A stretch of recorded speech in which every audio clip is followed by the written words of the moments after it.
Bonsoir à tous et bienvenue sur KTO où vous pourrez vivre toute cette semaine les temps forts des 23e Journées mondiales de la jeunesse. Des JMJ qui se tiennent pour la première fois sur le continent océanien en Australie. Le coup d'envoi sera mardi avec la messe d'ouverture célébrée à Sydney. L'Esprit Saint est le thème de ces JMJ choisis par Benoît XVI. Le pape qui a donné rendez-vous aux jeunes du monde entier est arrivé cet après-midi à Sydney. L'avion du Saint-Père s'est posé sur la base militaire de Richmond dans le nord-ouest de Sydney vers 15h, heure locale, 7h, heure française, après avoir effectué une escale technique à Darwin, dans le nord du pays. À sa descente de l'avion, Benoît XVI a été accueilli par le Premier ministre australien, que l'on va voir sur ces images, Kevin Rudd, également plusieurs membres du clergé australien, parmi lesquels le cardinal George Pell, archevêque de Sydney, et monseigneur Philip Wilson, président de la conférence épiscopale australienne.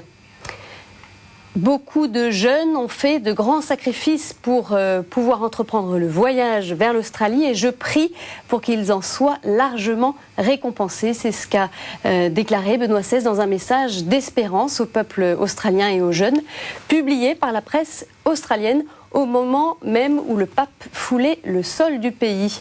Ce n'est que dans 4 jours que débutera le programme officiel du Saint-Père pour ces JMJ.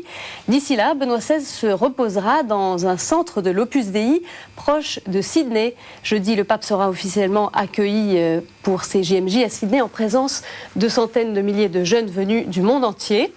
Il s'agit, il faut le préciser, du voyage le plus long, 9 jours en tout, et le plus lointain du pontificat de Benoît XVI.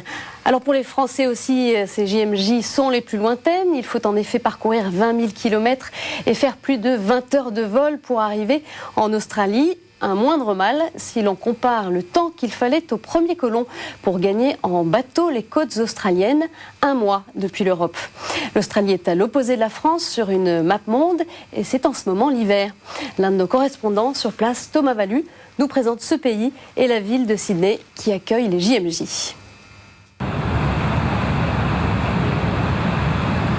Bonjour, bienvenue à Sydney. Vous voyez derrière moi l'opéra dont les ailes ont servi à illustrer le logo des JMJ. Nous sommes en Australie, nous sommes au sud. C'est un pays, un continent de près de 7 millions de kilomètres carrés. Ça représente à peu près 14 fois la France. Mais la population n'est que du tiers de la nôtre. Elle ne fait que 20 millions d'habitants. Nous sommes au cœur du multiculturalisme car c'est un pays d'immigration dont la population a quintuplé en un siècle. Plus de 90% des Australiens sont d'origine européenne, avec principalement des Anglais. Nous sommes dans le Commonwealth. D'ailleurs, dans la ville, on trouve beaucoup de marques de la royauté britannique, mais il y a aussi beaucoup de colons d'origine italienne et grecque. Les aborigènes ne représentent aujourd'hui plus que 1,5% de la population. À Sydney, au cœur de la ville, se dresse la City, le quartier des affaires. Et toutes ces tours nous font penser à Manhattan, à New York ou au cœur de ville de Toronto. Par contre, les 4 millions d'habitants logent au bord de la baie, essentiellement dans des petites maisons. C'est une mégapole économique qui est en même temps une cité balnéaire. Évidemment, ce brassage culturel se retrouve dans la diversité religieuse du pays. L'Australie est un pays laïque avec une totale liberté religieuse. La première confession, ce sont les catholiques qui représentent près de 26% de la population, avec notamment des immigrés d'origine irlandaise et italienne. Les 4 diocèses de Sydney représentent près d'1,5 million de catholiques. 19% de la population est anglicane, avec notamment les anciens colons d'origine britannique, avec de nombreux aussi protestants, dont les baptistes, avec l'étude de la parole de Dieu qui est particulièrement développée. Ces JMJ vont se dérouler dans ce nouveau pays, ce nouveau continent, où la diversité des cultures, des expériences et de la foi sont vraiment perçues comme une richesse. Avant de vous quitter, je voudrais vous présenter une maison. Elle est située à côté de la cathédrale, c'est son presbytère. Le pape Benoît XVI va y résider à partir de jeudi, pendant toutes les JMJ.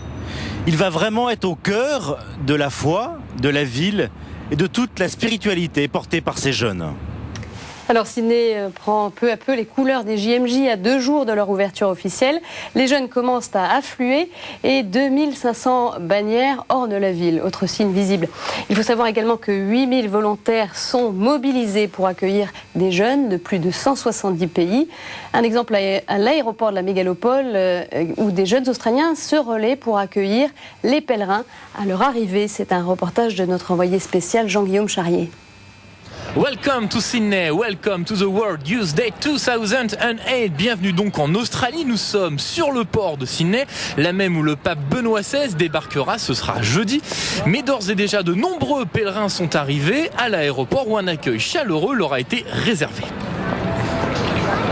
Aéroport de Sydney, point incontournable d'arrivée des pèlerins qui débarquent en musique. De petits groupes d'Australiens sont là dès la descente d'avion. Aucun doute, les Australiens savent recevoir. My name is Samuel, I come from Malta. Je m'appelle Samuel et je viens de Malta. J'ai 21 ans, je suis séminariste au séminaire de Perth. Je suis venu avec un petit groupe d'amis à Sydney pour accueillir les pèlerins du monde entier. En fait, nous faisons des quarts, des rondes de 6 heures, 6 heures de présence par petit groupe de 5. Et 3 fois par jour, le groupe change pour venir accueillir les pèlerins. Aujourd'hui, des Italiens sont arrivés. Hier, c'était des Croates. Ce matin, des Russes. This morning some Russians came, and so it's our joy to receive. C'est une vraie joie de recevoir tous ces pèlerins. Nous chantons, nous dansons tous ensemble. C'est une véritable joie de sentir l'unité de l'Église. There's a joy because we can feel the unity of the church. Mélanie est une bénévole remplie d'enthousiasme. Nous attendons 125 000 pèlerins du monde entier. Ils sont arrivés depuis la semaine dernière et vont continuer à débarquer. Le jour le plus chargé sera lundi. On s'attend donc à une grosse journée demain. C'est un événement très important. Sydney a beaucoup de chance d'accueillir un si bel événement. Nous attendions depuis longtemps. Il y a une atmosphère particulière en ville, un peu comme lors des Jeux Olympiques de l'an 2000. Tout le monde est très content, très joyeux. Nous sommes très impatients que les JMJ commencent. Les pèlerins viennent parfois de loin, comme ce groupe du Venezuela. Nous sommes très contents car nous allons participer à la rencontre avec le pape, ce qui est très fort pour les catholiques. Le thème central des JMJ est l'Esprit Saint, ou comment Dieu donne sa force qui émane dans la vie des êtres humains.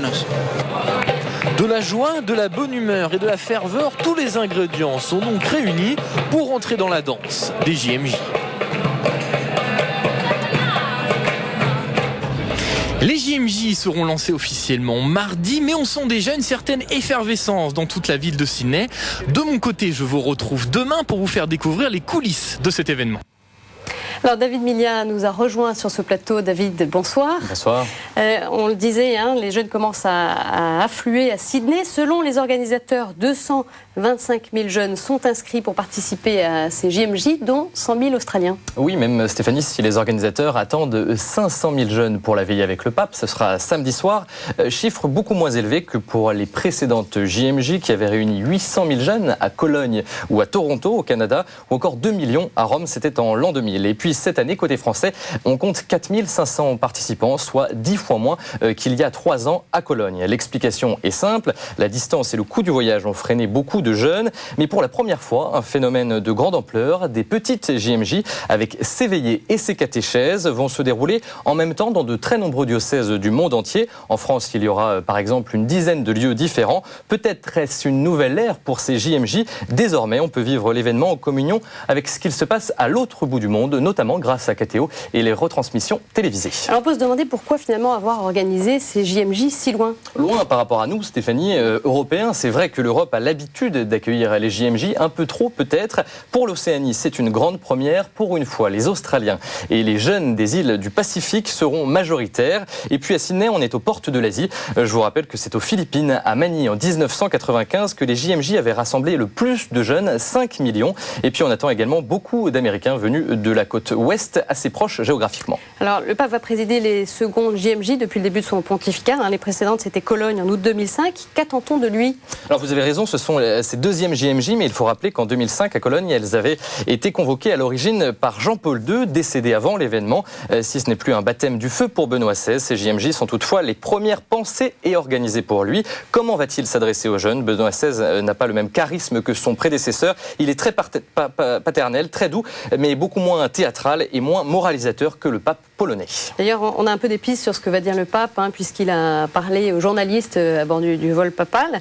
Pour Sydney, qu'est-ce qui a été dit lors de ce vol? Oui, alors il a d'abord parlé du douloureux problème des abus sexuels commis par des prêtres en Australie. Nous nous excuserons, a déjà indiqué le pape, qui avait formulé des excuses du même type aux États-Unis en avril dernier. Par contre, en Australie, le pape arrive sur fond de polémique toute fraîche, puisqu'un scandale pourrait impliquer le cardinal Pell, l'archevêque de Sydney, qui est accusé d'avoir mal géré le cas d'un prêtre pédophile. C'était en 2003. Enfin, le pape l'a rappelé, il insistera sur les questions écologiques. Il faut réveiller les consciences, dit-il. Un message qui fait écho à l'une des priorités de l'Église locale, le respect de la création. Il faut dire que l'Australie est souvent qualifiée de terre paradisiaque. Merci David.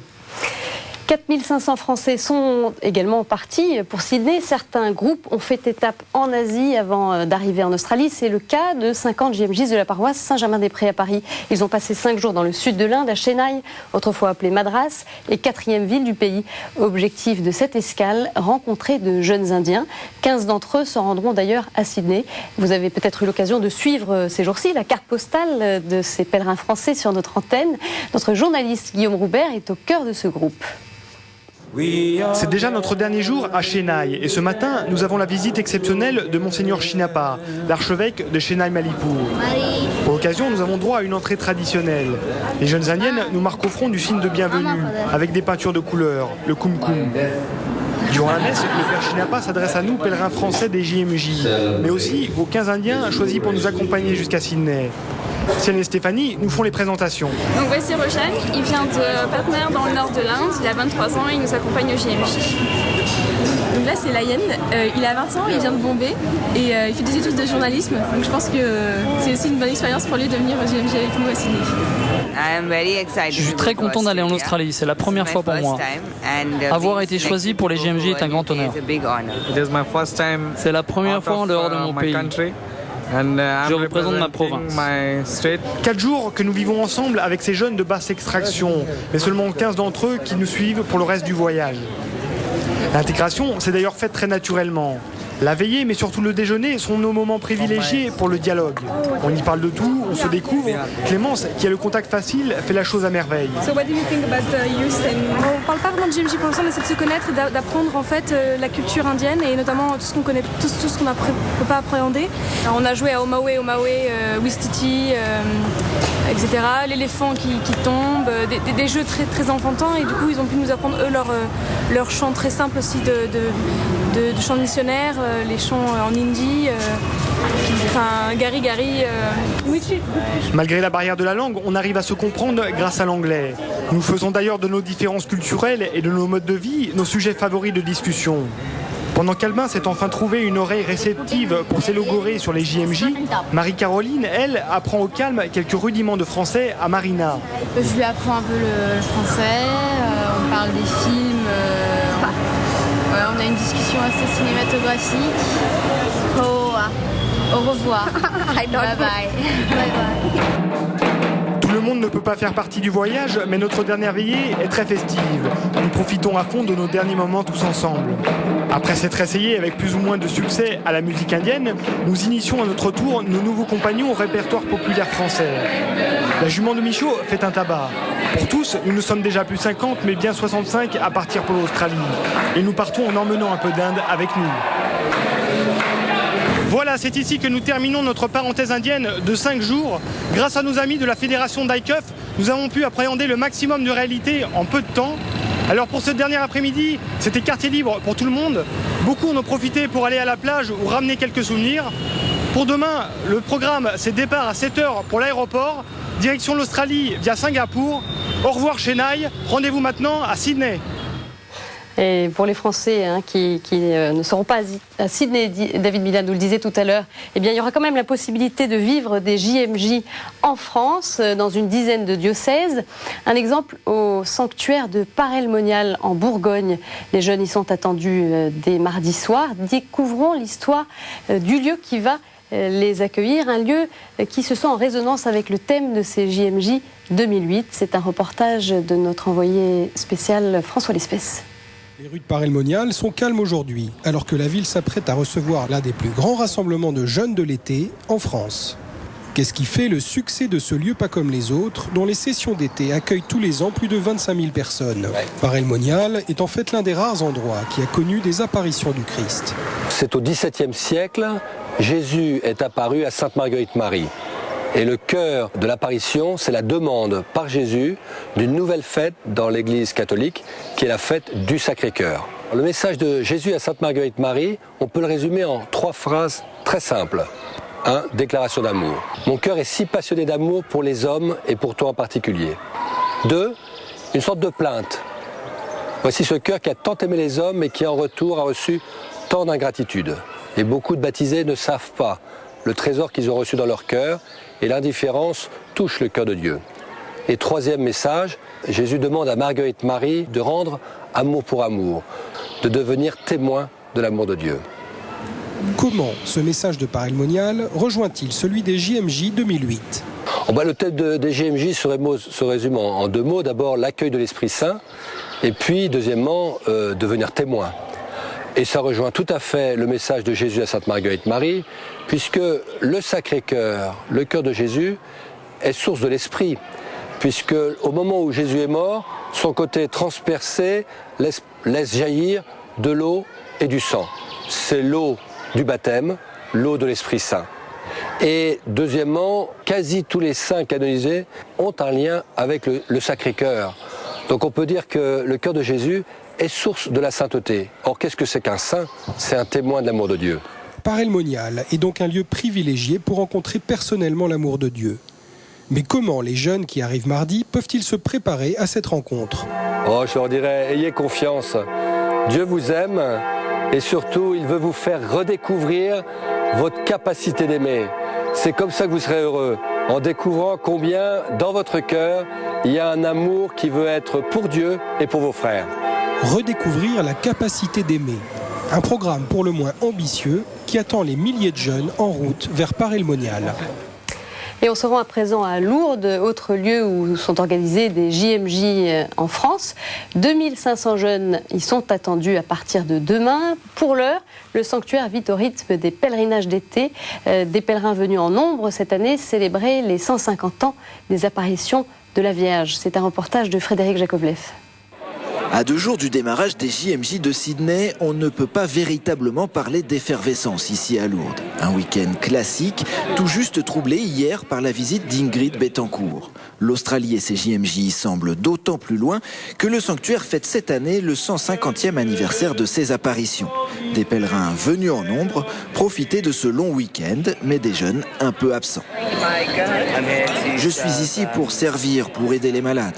Les JMJ, je sais juste que c'est à Sydney cette année.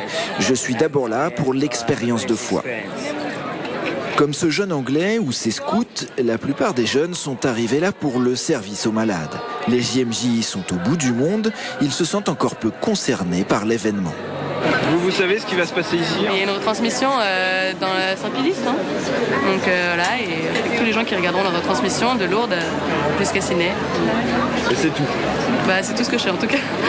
Je crois qu'il y aura une retransmission des discours de Benoît XVI. On le constate ici, les jeunes sont encore mal informés, car durant 5 jours, Lourdes va se mettre à l'heure de Sydney. Retransmission bien sûr, mais aussi concerts, catéchèses, rencontres. En fait, de véritables mini-JMJ, mais avec une particularité française. On a essayé de mettre ensemble un projet qui reprend le schéma des Journées mondiales de la jeunesse, donc que les jeunes puissent être en contact avec leurs amis qui sont là, qui vont à Sydney concrètement, et en même temps que les jeunes puissent vivre le jubilé de Lourdes. Les JMJ plus le jubilé à Lourdes, c'est presque 2 en 1. Alors pour ceux qui se désolent de ne pas être à Sydney, Lourdes peut être la solution de repli. 2500 pèlerins sont attendus. Les premiers devraient arriver demain matin. Alors avant de nous quitter, sachez que KTO vous fera vivre bien sûr tous les grands moments de ces JMJ tout au long de la semaine. Premier rendez-vous, ce sera mardi avec la messe d'ouverture des JMJ présidée par l'archevêque de Sydney, le cardinal George Pell. Une messe que vous pourrez suivre en direct sur notre antenne, mais aussi sur notre site internet à partir de 8h30 du matin. Pour connaître l'ensemble de cette programmation spéciale JMJ retransmise sur KTO, vous pouvez consulter le site de la chaîne à l'adresse qui s'affiche sur vos écrans, www.ktotv.com. J'en profite pour vous signaler un autre site, celui du site officiel des JMJ 2008, www.wyd2008.org.